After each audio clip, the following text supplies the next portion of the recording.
পৌষের শুরুতেই বাড়তে থাকে শীতের তীব্রতা। গেল কয়েকদিনের কনকনে ঠান্ডার পর এর প্রকোপ কিছুটা কমলেও জুবুথুবু জনজীবন। এবার নতুন বছরের শুরুতেই হাড় কাঁপানো শীতের বার্তা দিয়েছে আবহাওয়া অধিদপ্তর।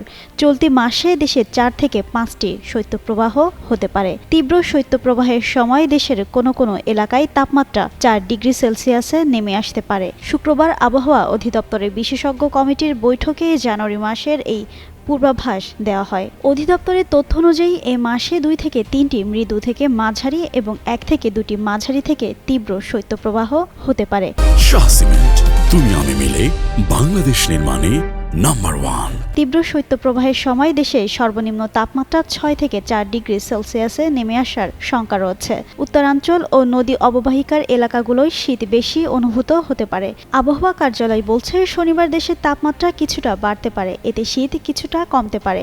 আগামীকাল রোববার থেকে তাপমাত্রা আবারও কমা শুরু হতে পারে।